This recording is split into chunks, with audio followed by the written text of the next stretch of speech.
So, Marty, how are you liking the convention so far? Oh, I'm loving it. And have you already started doing the judging for the cosplay? No, we start that at 1 o'clock this afternoon. 1 o'clock. Yeah. So, I guess a question that I have for you about that is, when you're judging for craftsmanship, is there anything in particular that you look for specifically? I like to say for fit and for finish. A costume that doesn't fit is not going to win any workmanship awards. I mean, I'm sorry, but clothes have to fit first. Once we get beyond that, then it's finish. What kind of detail work do they do? Are the seams finished, or are they held up with staples? Or double stick tape? Or, I mean, we've seen it all, haven't we, Liz? So, I mean, basically, that's what I'm looking for. Of course, it should match the documentation. That's sort of nice, because I'm not a big anime fan. I don't recognize the characters walking down the hall in most cases. So I'd like to see some kind of documentation so I can see how well they have been able to recreate the character, because that's part of this masquerade, is that they have to be based on a character from a game or a manga or an anime. And I'd like them to tell me what, who they are. And they provide pictures, correct? They're supposed to, aren't they? Yeah. Liz? Yeah. So, I mean, basically that is it. Oh, and for crying out loud, don't tell me that you spent 47 days hand sewing the outfit if your hand stitching isn't at least as good as the cheapest off-the-shelf sewing machine or used school machine or whatever, because unless you are recreating a garment from prior to 1830, sewing machines existed, use them. You're creating an imaginary character. So sewing machines, hot melt glue, these are fine things to use. And again, I don't care if your outfit has 10,000 bugle beads that you hand applied. I know people who could probably look and say, yeah, okay, 10,000, right, all right, have it for you Tuesday. I have a granddaughter who wins awards for doing Native American beading. So don't tell me how long you spent, because, well, that just happens to be you. Show me what you did with it. Show me that they're nice, even rows, and the tensions are right, and nothing appears that it's going to fall off the first time you move faster than a shuffle. All right, now I'm impressed that you did 10,000, or you hand applied the sequins instead of taking the string and running your zigzag machine over, which for a stage thing is perfectly fine. Holds them there, they're not going to go anywhere. But when you want me to get up close and personal, then let me see what kind of detail you put into it. So those are the kind of things that I look for. Lizzie, I think, looks for some different things and some of the So you've been same. making costumes for quite a while. Yes. So what was the first costume that you made? And how would you judge yourself on that costume?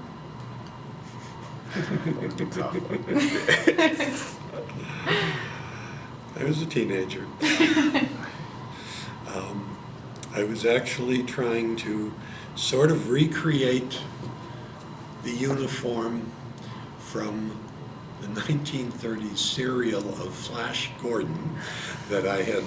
Now, I wasn't born in the 1930s, but I was 39, but this was sometime in the early 50s, and trying to sew the star on the front of a sweatshirt and make this wide belt.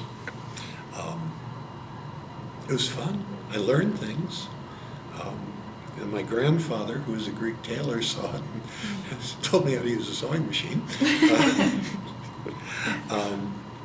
Serious competition costuming was probably about 30 years ago. I did a variation of the costume that I was wearing yesterday, the one that's in the program book with the uniform. The author of a book, The Dragon Rises, Adrienne Martine Barnes, had written the book. She said the character was somewhat based on me, and she wanted to do a pair costume at the second costume con. So we sort of hassled over what the costume had to be a uniform, but since most uniforms are, even the dress uniforms, are based on some variation of battle dress, I said, okay, it has to be practical. Well, this was 30 years ago. I could wear spandex and double knit, and Adrienne beaded a dragon on the front that was beautiful, and it was, you know, fit and finish, and working on it and making it look good. Our presentation fell through the roof because the group before us kicked one of the speakers, and we only had one channel. And since we had recorded the voice on one and the music on the other, and the music never came up, it really didn't make any sense because we were supposed to waltz off together. But loved the costume, loved the character, and the attitude of the character. So, I don't know, several years ago, not that long ago, I think it was for a New York Anime Festival maybe, I said, okay, I need to do something that looks like it could have come from an anime or a manga. Oh my God, what would Guillemot be wearing 25 years later in his history? Because, no, I'm not wearing spandex now. So I did the one that I was wearing yesterday, and they have pictures, and people keep stopping me and saying, what series is that from? And it's great, good fun, and my tailoring skills have gotten much better. And I own an embroidery machine now, so I could do, you know, the dragon, because I don't bead. I'm very proud of that. I like that. This outfit I did because I plan a haunted attraction in Pennsylvania every October. And I wanted, now, when I was doing stage makeup and TV makeup, again, back in the late 50s, early 60s, appliances were mortician's wax and nose putty. I mean, pretty much that's what you did. You sculpted it, and then you tried to, you know, get it on, get it to stick, use some flexible collidin to seal it before you put the makeup on, and pray that it stayed on until you got off stage. So of course I've been reading and looking and so on about appliances, and I said to Ricky, okay, I need to do another vampire character, and I want to do something, you know, basic with appliances to learn. He said, well, how about doing a Nosferatu variation? And so we found this wonderful set of foam ear appliances, double pointed demon ears. And since I don't have hair anyway, you know, that isn't a problem. And so started working, because Castle Blood is not store-bought costumes. It's Hollywood-level costumes, Hollywood-level sets, half-hour guided tour with aspects of a scavenger hunt. So you're going to be seen up close by the people in an appropriate setting. So he sketched out an idea for, you know, a Nosferatu variation. Excuse me. And then I got my teeth into it. So this is the result. The Celtic knotwork bats on the cuffs, the triple row of buttons with hand applied bats to every single one of those damn buttons, which was interesting, sort of the, you know, bat shape in the collar, and the pants cuffs, which again are, you know, wider and have that shape to them and overlap. And I really like this character. Now the difference from what I do with my normal Uncle Vlad tells bad vampire jokes MCs is that Uncle Vlad would seduce you into giving some of your blood. You really wouldn't mind. You are such a beautiful creature, and I'm sure your blood is marvelous. Vladaratu, as we call him, would not bother asking. He would grab you, rip your throat out, drain your corpse completely dry, and be sure to throw it where people would trip over it. So, picture this. I mean, heavy makeup, this sunken cheeks, the deep eyes, the pointed ears, the double fangs. On the front porch or wherever they're welcoming them. So you've got that kind of weird mood lighting. And the people come up in the closed porch. And I go, "Good evening. Welcome to Castle Blood." I've seen people get airtime right about there. They've never gone in, no one's touched them. But I learned the actor's trick of putting the character on with the costume. So I stand differently, I walk differently if I'm doing Gilame than when I'm doing Lateratu, than when I'm doing the Vampirate. Old Bilge. It's Old Bilge. However, one very fun costume for me. 2004, Terry Pratchett was the guest of honor at the WorldCon. Now, I fenced competitively in high school and college, but fencers' muscles are, smooth, flat. There was no way I could ever do Schwarzenegger's Conan the Barbarian. However, in the first and second books of the Discworld series, they introduced Cohen the Barbarian. One-eyed, 83-year-old, skinny barbarian hero. Now think about it, sweetie. Conan didn't live to be 83. Cole died when he was 30. I'm still here. I got it here. So a group of us wanted to do a Discworld presentation competition, and I said, "What? I get to do Conan the Barbarian." As a friend of mine who did not recognize me until after they announced, the cast, said, "Oh my God, it's Marty Gear running around in a fur loincloth and all the weapons in the world." And pretty much, that was it. So I have fun with costumes. I tend to do originals for the most part, although I am working on a Colonel tie that I want to be movie accurate or TV accurate. I need to find out if that Canadian company is still selling the buttons, but I have the patches and the material and so on. Because, again, I'm not 30 years old and in perfect physical shape. So I'm going to look, if I'm going to recreate a character, it's going to be an older character, or should I say more mature.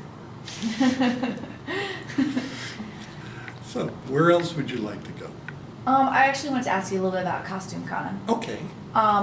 For those of the people that don't know it, can you just tell us a little bit about it? When, Sure. Where, what to expect? Costume Con started in 1982.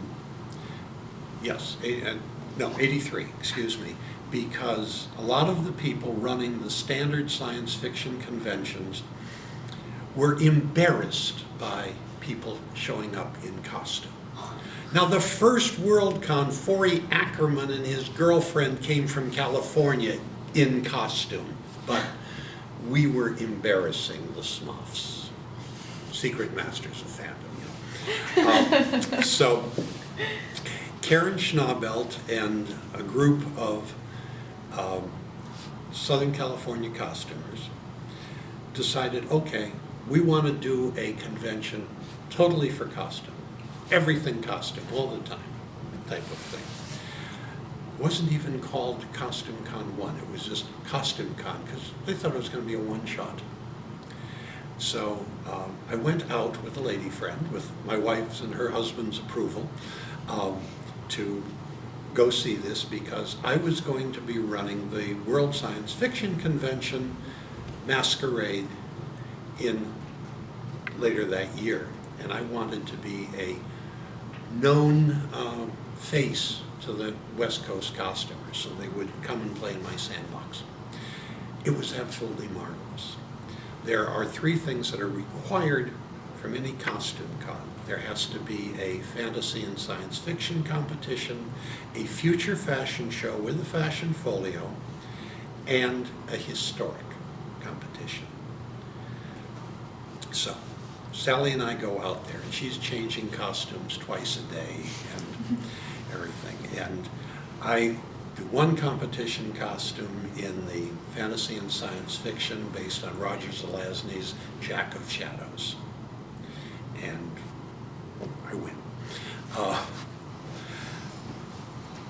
Fine, you know, the bug has bit me, right? And Sally's got things in the fashion folio, and she's got things all over. And we find that we're going into panels, and, well, after the first day, everybody is carrying a little notebook and a pen, because the information is going both ways. People on the panel are saying, well, I did this, and somebody in the audience is saying, you do know that you can get third-degree burns by pouring plaster of Paris on your face, don't you? You know, moulage works much better, or alginate, you know. And the guy at the panel who had plaster of Paris poured on his face to make a live cast is going, what is that? How do you spell it? Or where do you get it? And I mean, so both ways, all over. It was a wonderful experience. Everybody was having a ball and learning. That was the important thing. So, Sunday night, I had been asked to judge the historic. I was totally incompetent to judge historic costuming, but my 2 fellow judges were not. And I had enough sense just to keep my mouth shut and listen to them. And so we finish. It's snowing in Maryland. It's 70 degrees in San Diego. There is a full moon, and I am in full formal Dracula. And I am feeling marvelous. And 3 ladies from Maryland, one that I had brought out and 2 others that I knew, come up to me in the moonlight and go, Marty, we've got a proposition for you. And I'm thinking, oh my God. And I say, yes. And they said, ask Karen if we can do one in Maryland. I go, okay. We can't do it next year because we're going to be recovering from WorldCon 85, 2 years from now. And I went to Karen and said, we would like to do a costume con in Maryland. Can we, you know, do we have your permission? Because she invented it. And she said, oh, I never thought, oh, sure. Well, Karen and her husband, there was falling out with some of the people in San Diego, and they ended up moving to Northern California.